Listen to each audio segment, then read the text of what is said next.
இப்போ நான் சொல்கிறதெல்லாம் நீங்கள் டெஃபினட்டாக ஃபீல் பண்ணியிருப்பீங்க.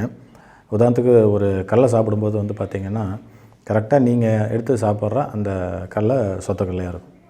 கரெக்டாக நீங்கள் அப்போ தான் போய் ஒன்று எடுப்பீங்க, அது வந்து சொத்தையாக இருக்கும். அதுலேயும் வந்து நிறைய பேத்துக்கு வந்து கடைசி கடலை அந்த மாதிரி ஆயிரும். அப்புறம் இன்னொன்று வந்து நீங்கள் பஸ்ஸுக்கு வெயிட் பண்ணுறீங்க, ஒரு டாக்ஸி புக் பண்ணியிருக்கீங்க, அல்லது உங்கள் ஃப்ரெண்டுக்காக வெயிட் பண்ணுறீங்க அப்படின்னா, நீங்கள் வெயிட் பண்ண தான் அவன் இன்னும் லேட் பண்ணிகிட்டே இருப்பான். அது பஸ் ஆகட்டும், டாக்ஸி ஆகட்டும், இது ஒன்று. ஸோ உங்களுக்கு வந்து அந்த அந்த ஒரு டென்ஷன் வந்து அப்போ தான் க்ரியேட் ஆகும்.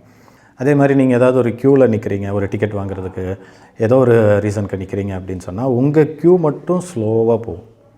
மித்த எல்லா க்யூவும் ஃபாஸ்ட்டாக போகும், உங்களுது ஸ்லோவாக போகும். சரி, நீங்கள் லைனை மாற்றி போய் நின்னீங்க அப்படின்னு சொன்னால் அந்த க்யூ ஸ்லோ ஆக ஆரம்பிச்சிடும். இது நீங்கள் வந்து மீம்ஸில் கூட நிறையா பார்த்துருந்துருப்பீங்க.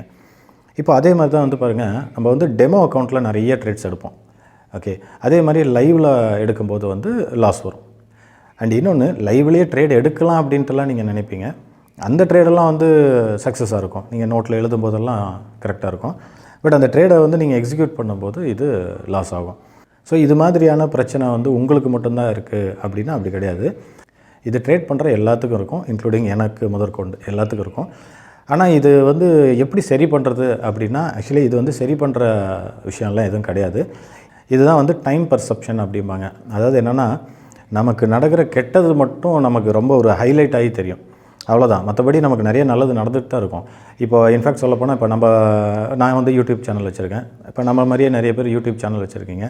இப்போ இந்த மாதிரி யூடியூப் சேனல் வச்சுருக்கிற நபர்களுக்கும் சரி, ஆர் ஒரு காமன் பர்சனுக்கும் சரி நான் சொல்கிறேன், அதில் யூடியூப்பில் இருக்கிறவங்களுக்கு நான் சொல்கிறது நல்லா புரியும். அதாவது 100 கமெண்ட் நமக்கு வந்து பாசிட்டிவ் வரும். அந்த 100 வந்து நம்ம பெருசாக எடுத்துக்க மாட்டோம். இப்போ ஒரு நெகட்டிவ் கமெண்ட் வந்துச்சு அப்படின்னு சொன்னால், அந்த ஒரு நெகட்டிவ் கமெண்ட்டுக்கு மட்டும் நம்ம ஹைலி ஒரு பெரிய ஒரு இம்பார்ட்டன்ஸ் கொடுப்போம். ஸோ இதுதான் இப்போ நீங்கள் நிறைய யூடியூப் இது நீங்கள் வந்து பார்க்கலாம். ஈவன் நானே கூட முன்னாடி அதெல்லாம் வந்து பண்ணியிருப்பேன். ஸோ ஒரு நெகட்டிவ்க்கு கொடுக்குற இம்பார்ட்டன்ஸை நம்ம ஒரு பாசிட்டிவ்க்கு கொடுக்குறதே இல்லை. அண்ட் இதுதான் நம்மளோட என்விரான்மெண்ட், இதுதான் நம்மளோட சிச்சுவேஷன், இப்படி தான் நம்ம க்ரியேட் பண்ணிகிட்ருக்கோம். ஈவன் இன்க்ளூடிங் அது வந்து நானே அப்படி தான் பண்ணியிருக்கேன். ஸோ இது வந்து ஒரு பெரிய விஷயம்லாம் கிடையாது, எல்லாமே வந்து காமனாக தான் நடக்குது. ஸோ நாம் எதுக்கு இம்பார்ட்டன்ஸ் கொடுக்குறோமோ அதுதான் ஹைலைட்டாக தெரியுது. இப்போ நம்ம வந்து ஒரு $5 லாஸ் பண்ணியிருப்போம், ஒரு $10 லாஸ் பண்ணியிருப்போம், அதுதான் நமக்கு பெருசாக தெரியும்.